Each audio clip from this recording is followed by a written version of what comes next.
So Tiarra, would you like to introduce yourself? Yeah. Hi, my name is Tiarra Cupp, and I am a BCBA for Bloom Behavior and Consulting Services, where we provide in-home services to children on the autism spectrum. And so how are you doing that right now when nobody's coming to homes? Currently, we are providing telehealth services with online sessions with staff and with families with lots of modeling and doing our best to give families strategies to get through their day. And how do you think most folks are making it with your support? So far, I think it's been pretty successful. It took a little bit of time to get used to the online, system and some of the glitches and all of that. We do our best to individualize for all of our families. But so far, I think it's gone pretty well. I've seen a lot of success. And do you find that you're mostly doing coaching of families rather than direct service to the kids? What does it look like? So that varies from case to case. For some of my clients, it's some direct work from me if they can tolerate being able to look at the computer screen, up to a given amount of time. But lots of the times it's coaching the family through programming and behavior strategies. So I imagine people are all in different places as far as being ready for that. Yes. So Yep. do you have any particular strategies you're working with families? Because I think a lot of families are dealing with the same thing with the schools, is that they're really being coached rather than the provider providing direct service. Mm-hmm. So I do have a few strategies that I've given a lot of my families, and I've tried to give a lot of my families. And one of the questions I had from a lot of my families was how to structure the day. Not being able to go out, not being able to, go to the park, and not having that school structure has really thrown a lot of the kiddos off. So one of the strategies that I've given is creating kind of your own schedule. And if this can be done in a picture format, if your kiddo can read, you can write a schedule. There's some very, very first then schedules that you can create at home just to kind of help the kiddo, give them an expectation on what they need to be doing. So do you want to talk about the first then? How does a parent implement first then? So let's see, I have a little picture here I'll try to bring up. So the middle one right here, it's just a very simple first then. It could be written on a whiteboard. And basically what you do is the first is like the task you want them to do. That could be wash your hands. It could be take 5 bites of breakfast, read a book. And then the then would be play. And you could either write play, break. You could write iPad if that's what they want.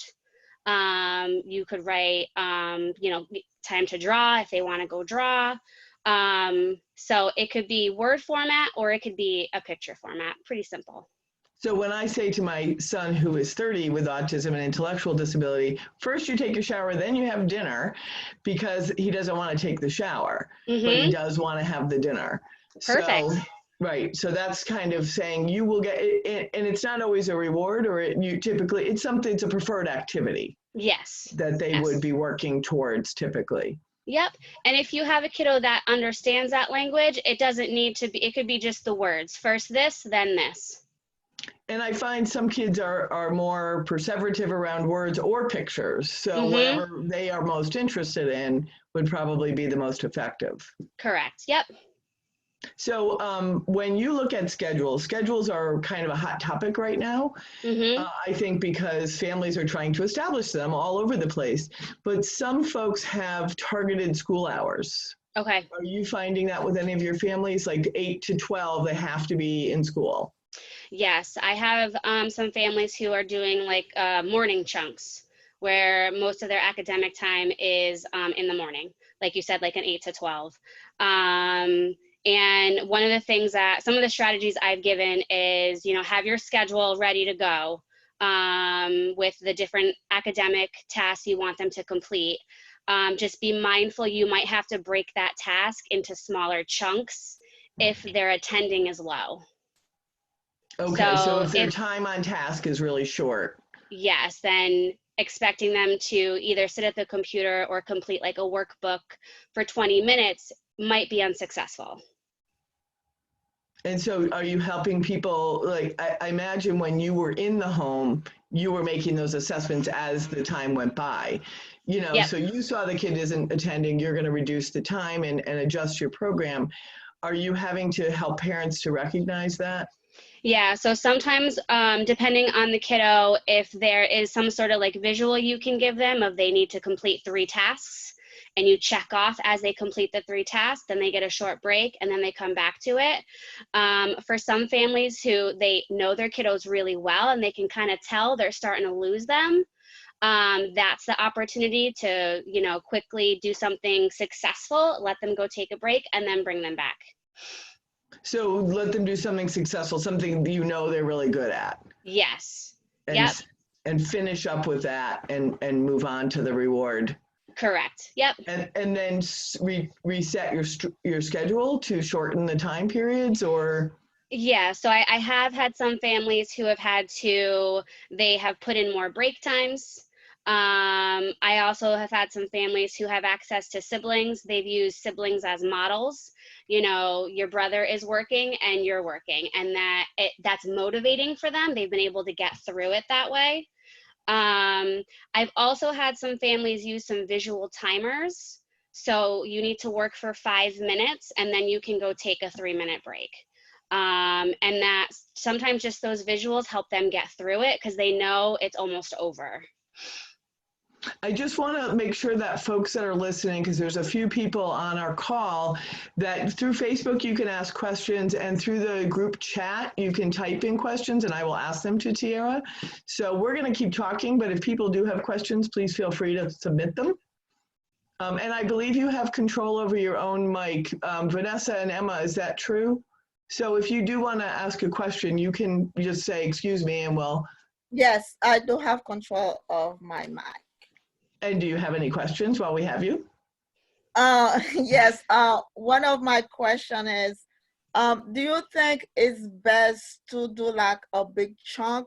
Let's say a parent do 8 to 12, and then the evening it's free play, or can you do 2, or like in between, like you just do 2 hours and then you have a big break and then you do another hour, a big break? Which one you think will be like most effective for our kiddos since they're not in school? School, 1 hour in the morning, a 2 hours break, or you go out for work and then you got another hour and then later you got, okay, is it better to just have the whole like 8 to 12, or like how do you break it up? Yeah. Right. So I do think that is, individual to the learner.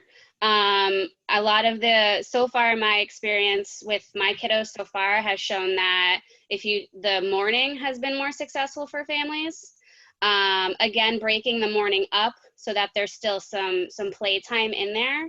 I've had families who have tried to bring their kiddo back to work after a few hour break, and it's been unsuccessful.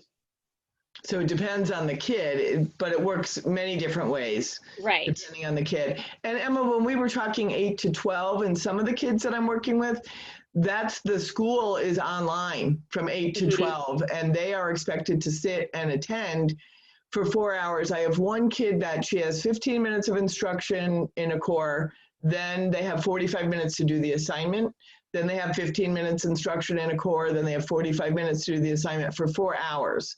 So she actually only gets 4 15-minute sets of instruction, but she's at the computer and doing work for those 4 hours.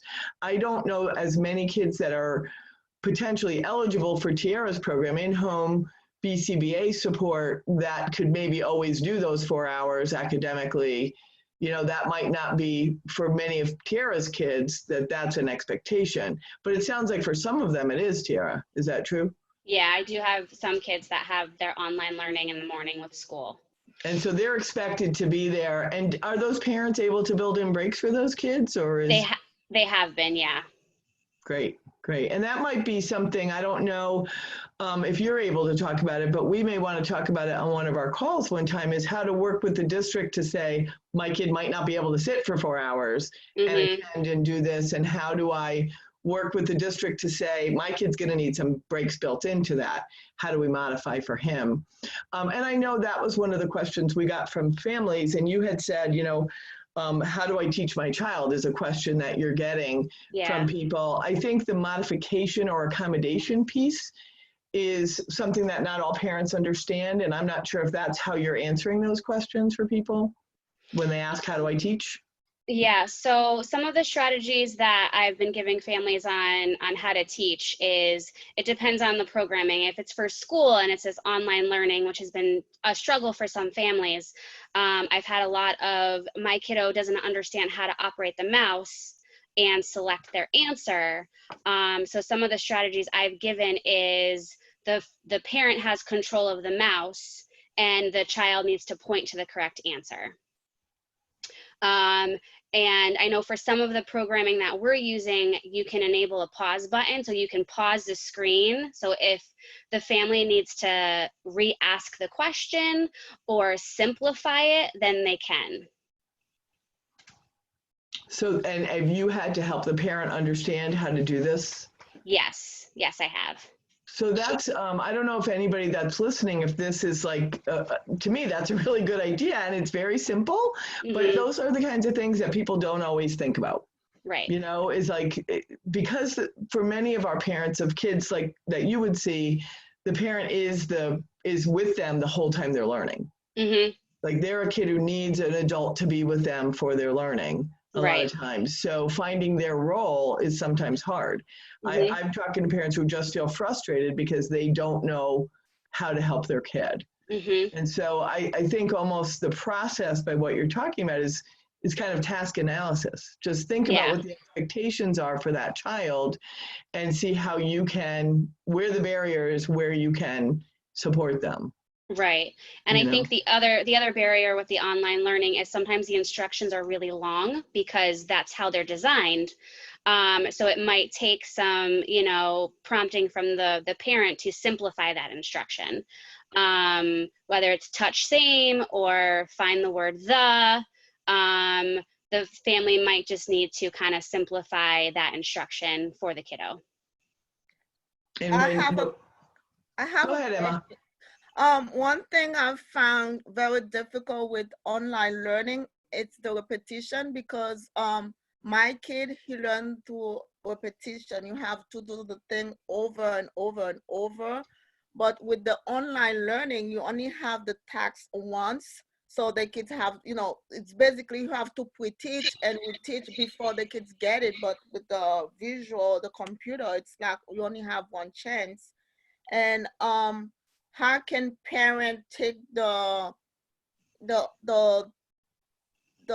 teacher's activities and make it like very repetitional for the kids? I think that's a good way to do it, because let's say if they'll just give like a math fact, or the kids have to add up to 20, you only have one sheet.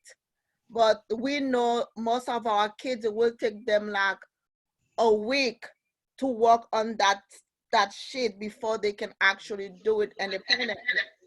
So basically working online, it's hard to know how much the kids can do independently because they only have the thing once, and next week there's a new fact, on tomorrow there's a new subjects and so on. So the lack of repetition is really hard for you. Yes. I would say that maybe one of the strategies that the families could use with that is maybe if they can replicate that assignment outside of the computer. So if it's math, for example, and working on addition numbers 1 through 10, then the family could kind of create their own trials using a whiteboard and a marker and having their kiddo work on it, you know, outside of that computer time. So you're actually repeating the same task? Yes. Yeah. Yeah. So if the problem is math problems, like Emma was saying, you would write those same exact problems? Yeah, or if it's, working on, adding by twos, then having the family, duplicate that lesson in paper format outside of the computer time.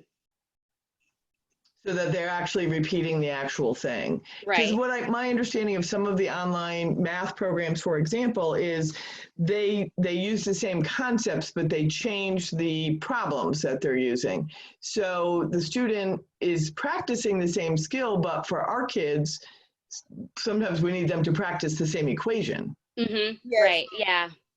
So it's really a matter, if you have a copier, you can actually copy some print sheets that are the same from day to day.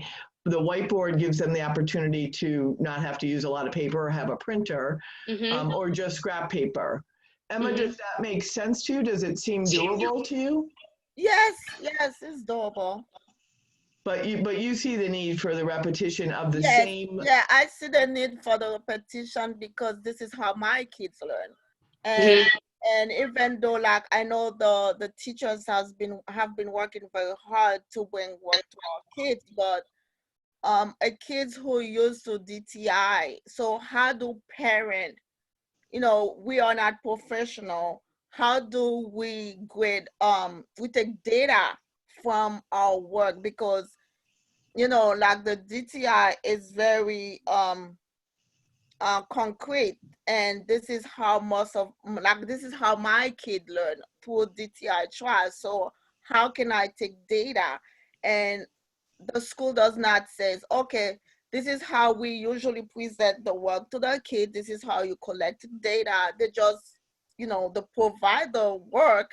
So it's up to parent to find out, okay, how do I teach that skills?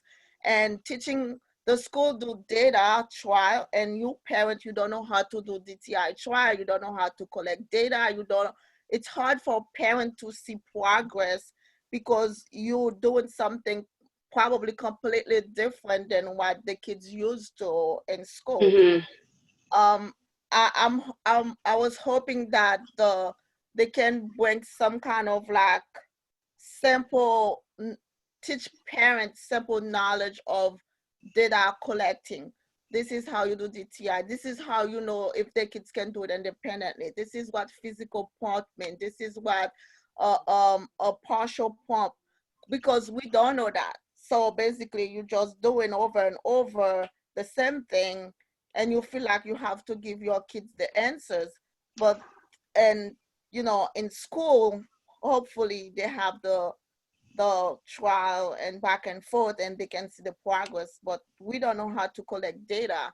So how can you How can have you a tell if he's learning? parent teach a parent how to properly teach a kid on the spectrum, because a lot of them learn differently than just having a board on a marker or having Mm-hmm. a screen, because some of them you have to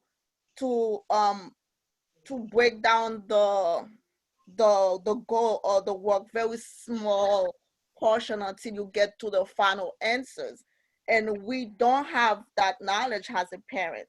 So I don't know, I mean. Tiarra, I'm just wondering if Tiarra does have any advice for the progress monitoring. Are there certain parameters? Emma mentioned different prompting levels, breaking it down to a certain way. Are there any quick tips on data collection? So one of my first suggestions would be, if they're curious on how their kiddo is doing with the online stuff, is to contact their teacher. Because there should be some sort of reporting that the teacher is getting on the progress. But in that moment, some very quick tips I've given some families is just you kind of run about 5 trials of whatever the skill is, and you want to see if they can do it on their own. You would give them a plus or a minus. A plus is they got it independently, a minus is they got it wrong. And if you see that they're making numerous errors, you would then want to then help them. And help could be in the form of gesturing to the right answer. It could be some hand over hand prompting if they need that kind of intrusive prompting. You could also, you might need to talk through the problem if it's a kiddo that's working on more complex language.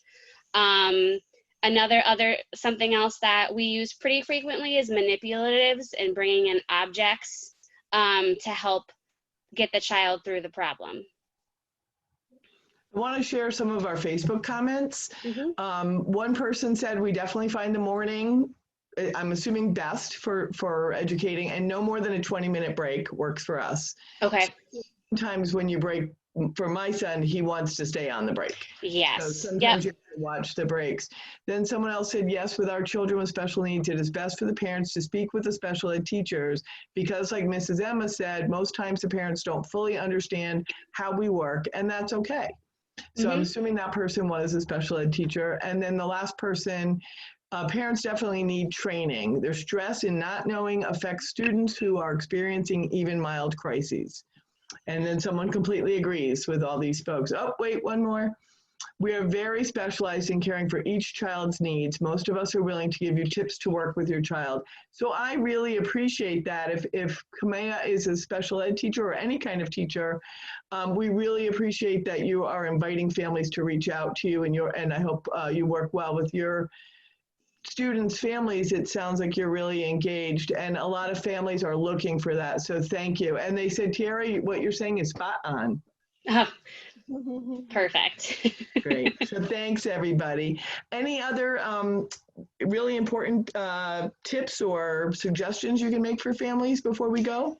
A few other things I had are, I know I've had some of my families that they're looking for some sort of activities to keep them active throughout the day if they can't go outside and they can't go to the park.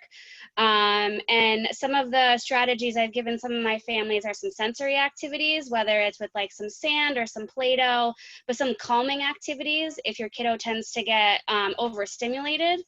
And then another resource that I have is, and I know a lot of people have heard of it, it's called Go Noodle. And it's online. They've got a YouTube channel. It's free. It includes games, dancing, exercises that the whole family could participate in. It's actually pretty fun. And what is it called again? Go Noodle. Okay, thanks. Yeah, I think that captures some of my strategies right now.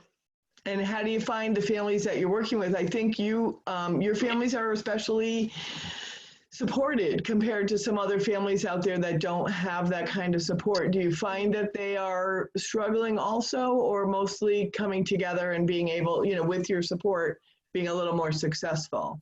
Over the past few weeks, I have seen more success with the programming now that we're kind of all working together with this online model.